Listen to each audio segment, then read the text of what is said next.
Assalamualaikum warahmatullahi wabarakatuh. Kami dari kelompok 6 akan mempresentasikan hasil diskusi kami mengenai golongan transisi periode keempat.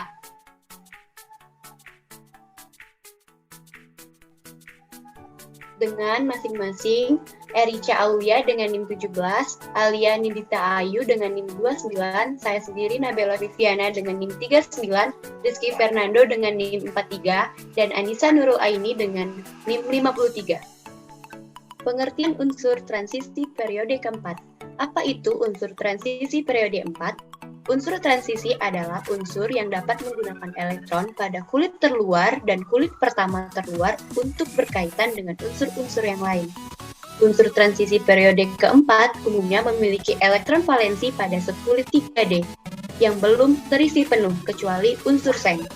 Pada golongan 2B, hal ini menyebabkan unsur transisi periode keempat memiliki beberapa sifat khas yang tidak dimiliki oleh unsur-unsur golongan utama, seperti sifat magnetik, warna ion, aktivitas katalistik, serta kemampuan membentuk senyawa kompleks.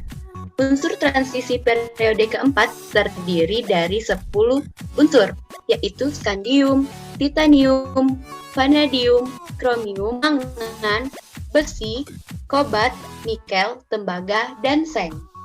Baiklah, untuk selanjutnya yaitu mengenai sifat-sifat fisika dari unsur transisi periode keempat. Nah, di sini unsur transisi periode keempat sendiri terdiri dari 10 buah unsur, yaitu Sc, Ti, P, Cr, Mn, Fe, Co, Ni, Cu, dan Zn. Nah, di sini ada jari-jari atom, dapat kita lihat semakin ke kanan maka akan semakin kecil. Nah, jari-jari ionnya sendiri semakin ke kanan, dia memiliki berbagai ukuran. Titik lelehnya semakin ke kanan akan semakin rendah, dan titik didihnya semakin ke kanan juga akan memiliki beraneka ragam titik didih. Lalu kerapatannya juga beraneka ragam. Begitu juga untuk kekerasannya sendiri, semakin ke kanan akan semakin kecil. Energi ionisasinya sendiri semakin ke kanan akan semakin besar. Keelektronegatifannya semakin ke kanan akan semakin besar.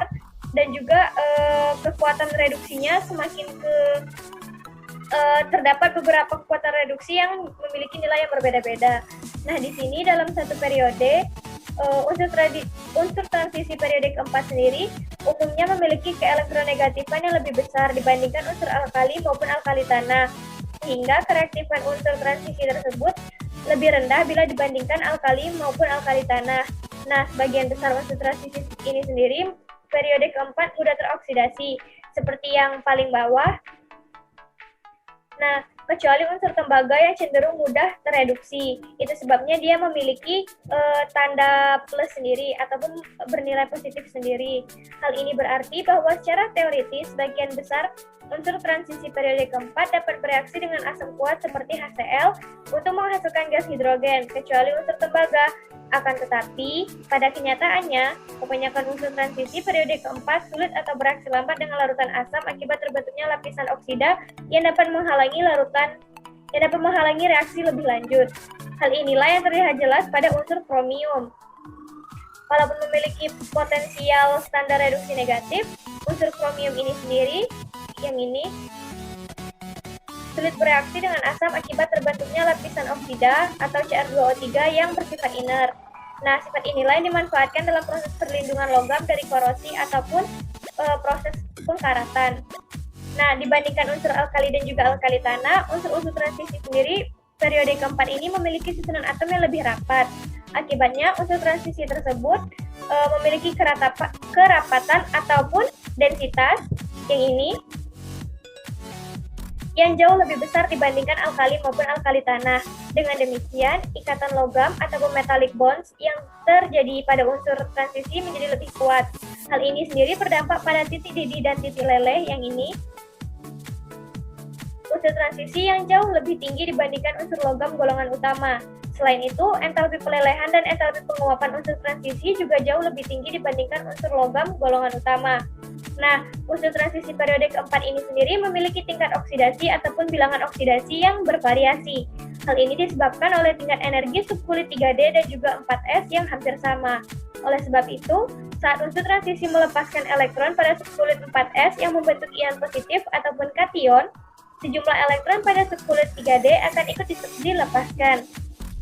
Bilangan oksidasi umum yang dijumpai pada tiap unsur transisi periode keempat adalah +2 dan juga +3. Sementara bilangan oksidasi tertinggi pada unsur transisi periode keempat adalah +7 pada unsur mangan, yaitu dengan kulit 4S pangkat 2 dan juga 3D pangkat 7. Bilangan oksidasi rendah umumnya ditemukan pada ion Cr3+, Mn2+, Fe2+, Fe3+, Cu+, dan Cu2+, sedangkan bilangan oksidasi tinggi ditemukan pada anion oksida seperti CrO42-, Cr2O72-, dan MnO4-. Baiklah, selanjutnya saya akan menjelaskan tentang sifat kimia unsur transisi periode keempat, di mana apa saja sifat-sifat kimianya. Itu sifat logam. Sifat logam ini ya semua unsur transisi periode keempat ini ia bersifat logam. Sifat itu disebabkan semua unsur transisi memiliki energi ionisasi yang rendah, yaitu kurang dari 1000 kilojoule mol pangkat min 1 dan keelektronegatifannya rendah, yaitu kurang dari 2. Kemudian yang kedua adalah bilangan oksidasi. Senyawa-senyawa unsur transisi alam mempunyai bilangan oksidasi lebih dari 1. Adanya biloks lebih dari 1 ini karena mudahnya melepaskan elektron valensinya. Dengan demikian, energi ionisasi pertama, kedua, dan seterusnya relatif lebih kecil daripada golongan utama.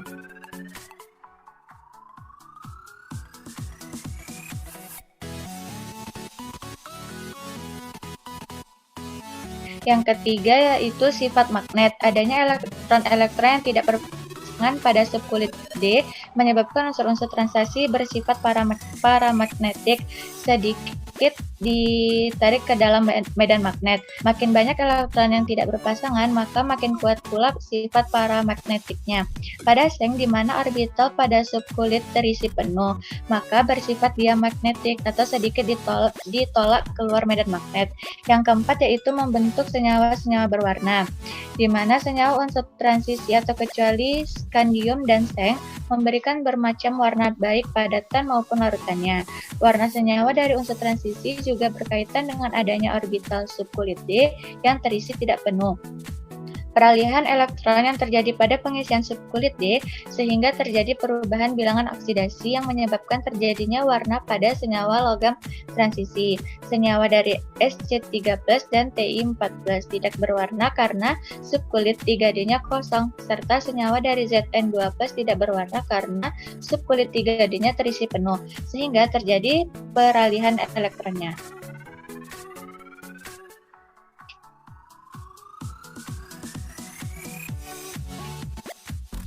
Yang kelima yaitu mempunyai beberapa tingkat oksidasi. Kecuali Sc dan Zn, unsur-unsur transisi periode keempat mempunyai beberapa tingkat oksidasi. Bilangan oksidasi yang mungkin bergantung pada bilangan oksidasi yang dapat dicapai kestabilannya. Yang keenam yaitu sebagai katalisator, di mana salah satu sifat penting unsur transisi dan senyawanya yaitu kemampuannya untuk menjadi katalis-katalis reaksi-reaksi dalam tubuh, di mana katalis ini ia merupakan zat yang dapat mempercepat reaksi di dalam tubuh. Terdapat enzim sitokromooksidase yang berperan dalam mengoksidasi makanan. Menjelaskan keadaan di mana data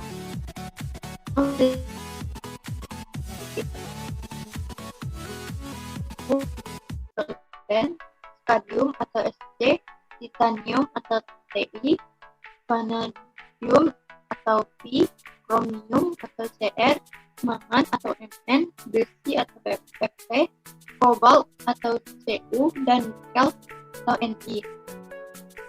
Unsur transisi dapat ditemukan di kerak bumi, terutama sebagai biji mineral atau biji logam dengan padat tertentu. Biji besi merupakan mineral terbanyak di alam setelah O, Si, dan Al. Pertama, stadium. Stadium terdapat dalam konvertit atau Sc2SO7. Dua, titan. Unsur ini terdapat dalam mineral rutil atau TiO2 yang terdapat dalam biji besi sebagai ilmenite atau FeCl2O3 dan ferrotinate atau juga terdapat dalam karang, silikat, bauksit, batu bara, dan tanah liat. Yang ketiga, vanadium atau zinc. Vanadium terdapat dalam senyawa karbonat atau uranium. Yang ketiga yaitu vanadium atau zinc. Vanadium terdapat dalam senyawa karbonat atau uranium karbonat dan vanadinit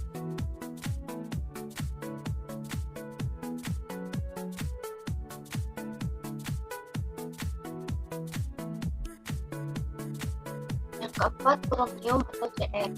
Biji utama dari kromium di alam atau berubah dan sejumlah kecil dari kromium. Yang kelima, Mn utamanya berupa piroglossit atau batu kapur, NO2 dan rodoksit atau NCO3 yang diperkirakan cadangan akan terlintas terdapat di dasar lautan. Yang keenam, Fe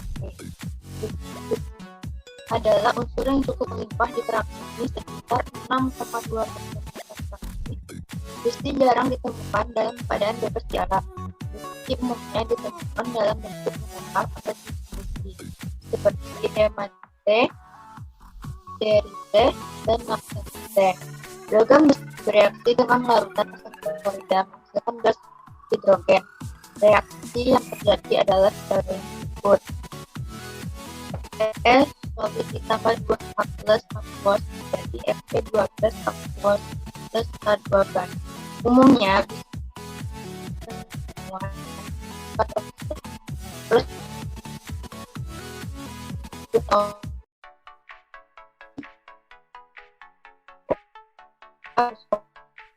7H2O berwarna hijau.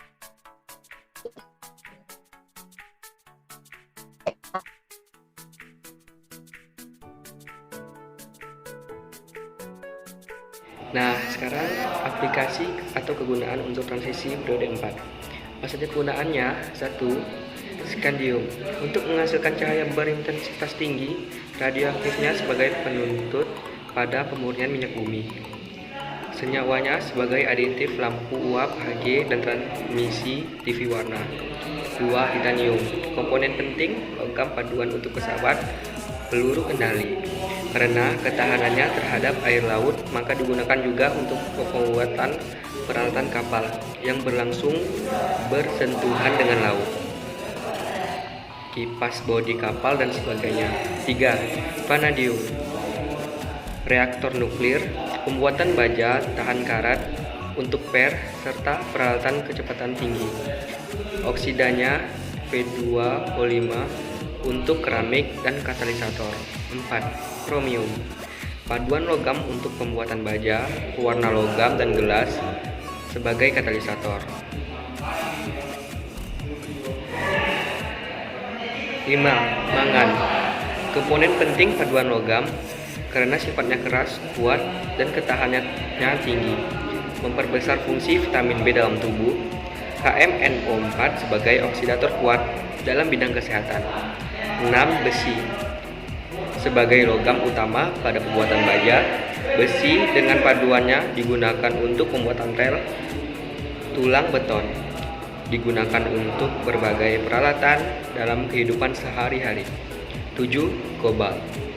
Karena keras, tahan karat, dan penampilannya menarik, maka sering digunakan untuk menyembuh logam lain. Pewarna biru dan porselen kaca, genting, warna sumber sinar gamma dalam bidang kesehatan. 8. Nikel. Paduan logam baja dan logam lain. Pelapis permukaan logam sebagai katalisator. warna hijau pada keramik atau porselen, komponen pada baterai. 9. Tembaga, peralatan kelistrikan sebagai rangkaian dan kawat kabel, logam paduan pada kuningan dan perunggu. 10. Seng, JNO untuk industri cat, kosmetik, farmasi, tekstil, JNS untuk sinar X dan layar TV. Baiklah, dari penjelasan yang telah disimpulkan bahwa unsur transisi adalah unsur yang dapat menggunakan elektron pada kulit terluar dan kulit pertama terluar untuk berkaitan dengan unsur-unsur yang lain. Unsur transisi periode keempat umumnya memiliki elektron valensi pada subkulit 3D yang belum terisi penuh. Hal ini menyebabkan unsur transisi periode keempat memiliki beberapa sifat khas yang tidak dimiliki oleh unsur-unsur golongan yang utama, seperti sifat magnetik, warna ion, aktivitas katalitik, serta kemampuan membentuk senyawa kompleks. Unsur transisi periode keempat terdiri dari 10 unsur, yaitu skandium, titanium, vanadium, kromium, mangan, besi, kobalt, nikel, tembaga, dan seng. Unsur-unsur yang termasuk keempat meliputi tembaga, seng, skadium, titanium, vanadium, kromium, mangan, besi, kobalt, dan nikel. Unsur transisi dapat ditemukan di kerak bumi, terutama sebagai biji mineral atau biji logam dengan kadar tertentu. Biji besi merupakan mineral terbanyak di alam setelah oksigen, silikon, dan aluminium. Baiklah, saya kira cukup presentasi dari kelompok kami. Mohon maaf atas segala kekurangan. Saya akhiri. Wassalamualaikum warahmatullahi wabarakatuh.